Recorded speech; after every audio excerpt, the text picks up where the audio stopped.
नमस्कार दर्शकों, आप सभी का स्वागत है नवभारत न्यूज 24/7 में और मैं हूं आपके साथ अजयदीप सिंह बलवाल।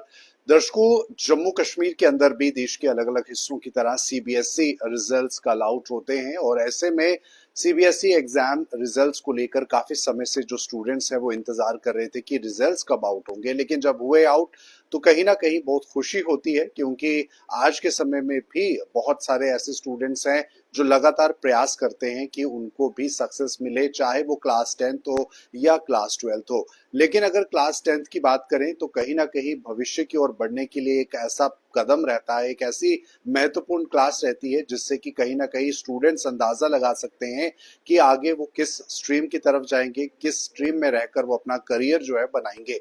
इस समय हमारे साथ समृत सिंह दत्ता मौजूद हैं। क्लास 10th में इन्होंने 97% अराउंड स्कोर किए हैं और बहुत अच्छे ये मार्क्स है। इनसे बातचीत करेंगे कि आखिरकार इतने अच्छे मार्क्स आने के पीछे किस तरह की मेहनत थी और किन का इम्पोर्टेंट रोल था, वो सारी बातचीत करेंगे। आपका बहुत बहुत स्वागत है और आपको बहुत बहुत मुबारक। Thank you so much about it. जी, समृत सिंह जी, क्या कहेंगे क्योंकि क्लास 10th जो है कई लोगों के लिए जो बोर्ड स्कूल्स हैं उनके लिए बोर्ड एग्जाम्स थे, सीबीएसई के लिए भी क्लास 10th एक इम्पॉर्टेंट क्लास है। आपका जस्ट अभी स्टार्ट है एक एकेडमिक सेशंस में, तो कितनी मेहनत रही और अभी आपको जो मार्क्स आपने लिए हैं उसके लिए आपको अभी किस तरह का फील हो रहा है? लाइक आपने जो एक्सपेक्ट किया था वही आया है या कुछ और आप चाहते थे? मार्क्स तो सबके लिए इम्पोर्टेंट होते हैं। 10th क्लास फर्स्ट बोर्ड होता है लाइफ का, नर्वसनेस पीक पे होती है। तो मार्क्स आ गए अच्छी बात है, नहीं आए वो भी अच्छी बात है क्योंकि खुद के मार्क्स है, खुद की मेहनत है। मैं अपने मार्क्स से सेटिस्फाइड हूँ। आई हैव एक्सपेक्टेड थोड़ा सा ज़्यादा, बट ठीक है, जितने मिले इतना ही लिखा था, दैट्स फाइन। स्कूल, आपके स्कूल का क्या नाम है और स्कूल की कंट्रीब्यूशन कैसे रही आपके इस प्रोसेस में? स्कूल का नाम आरएम पब्लिक स्कूल है और स्कूल का बहुत इंटीग्रल रोल था। आज मैं अगर अपना नाम के आगे परसेंटेज लिखूंगा तो belongs to RM public school आना चाहिए उसमें, उसके बिना मेरी परसेंटेज अधूरी है। तो मैंने स्कूल की तरफ से पेपर दिए हैं और स्कूल का बहुत इंटीग्रल रोल होता है, स्कूल की फैकल्टी का। और आपके प्री बोर्ड्स में जो हमारे 3 प्री बोर्ड्स हुए थे उसका बहुत इंपॉर्टेंट प्ले किया है उसने रोल। बाकी स्कूल्स में 2 या 1 प्री बोर्ड हुआ था, बट हमारे स्कूल में 3 प्री बोर्ड हुए थे। वो एक अच्छा आपको बैकग्राउंड दे देता है उसके लिए। नर्वस कितनी ज्यादा होती है क्योंकि जब आप एग्जामिनेशन हॉल में जाते हैं और आपको पता है कि एक इम्पॉर्टेंट क्लास है, 10th क्लास है, सबकी नजरें आप पर रहेंगी, फैमिली की, फ्रेंड्स की, रिलेटिव्स की, तो नर्वसनेस कैसे होती है, कितनी होती है और कैसे आपने उस चीज को मैनेज किया है इस दौरान?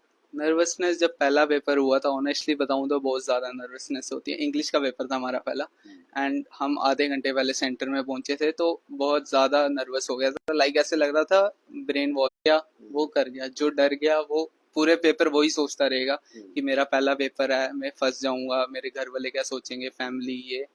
तो उसलिए अगर आपको खुद को संभालना आना चाहिए। इस एज में अगर आप खुद को नहीं संभाल पा रहे तो डेफिनेटली आप गलत रास्तों पे चलोगे क्योंकि तो आगे के बारे में आपसे जानेंगे। तो जो मेंटल स्ट्रेस होता है वो बहुत ज़्यादा होता है जैसे कि आपने बताया, लेकिन ऐसे में आप उन स्टूडेंट्स को क्या कहोगे जो कॉप अप नहीं कर पाते हैं? कॉप अप करना नहीं करना, लाइफ इज अ रेस। आपको कभी ना कभी स्पेसिफिक चीजें सीखनी पड़ेंगी। इसमें ऐसा नहीं है किसी ने जल्दी सीख ली किसी ने लेट सीखी, बट हाँ सब सेम चीजें सीखते हैं। कोई जल्दी सीख लेता है, कोई लेट सीख लेता है, तो उसमें मत डिसअपॉइंट। किसी को मैं नहीं बोलूंगा, किसी को होना चाहिए। किसी ने अभी पढ़ाई का वे नहीं सीखा, अभी बहुत लाइफ है, किसी को कभी ना कभी मौका मिलेगा सीखने का, तो उस मौके को अडेप्ट करना जरूरी है। And the main thing is be serious about your time. Social media पे आजकल जो यूथ है वो बहुत एक्टिव है, आपके जैसे कई सारे जो स्टूडेंट्स हैं, यूथ है, वो एक्टिव है। सोशल मीडिया को आप यूज करते थे या अगर करते थे तो किस तरह से आप मैनेज करते थे अपनी पढ़ाई और सोशल मीडिया को? सोशल मीडिया को तो यूज करते थे, but the main thing is आपको खुद के लिए लॉयल रहना पड़ता है।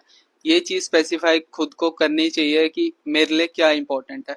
हाँ, एग्जाम के टाइम पे सोशल मीडिया सब बंद हो गया था, यूज किया है, बट इतना नहीं कि मेरे एग्जाम से इम्पोर्टेंट हो चुके वो।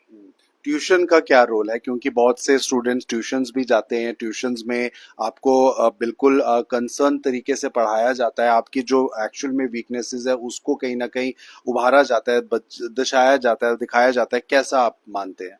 ट्यूशंस का बहुत इंपॉर्टेंट रोल रहता है, स्पेशली जहाँ पे मैंने कोचिंग ली है, HQ स्टडी सेंटर। यहाँ पे मैथ्स और साइंस पढ़ाया जाता है and the best faculty I think Harmeet sir हैं। बहुत कोऑपरेटिव पर्सन है। रात को 1 बजे से लेकर सुबह 4 बजे तक मैंने कॉल्स किए हैं इनको। आई एम ऑनेस्ट कि रात को 1 बजे भी इन्होंने मेरे को आगे टॉपिक समझाए हैं। सुबह 4 या 5 बजे उठ के भी ये मेरे को PDF भेजते थे हरमीत सर की, बच्चे ये कर ले सॉल्व। एंड एग्जाम टाइम पे मैं सो रहा होता था फिर भी सर के कॉल आते थे कि बच्चे ये भी कर जाना, ये भी कर जाना, ये कर लिया ना तूने,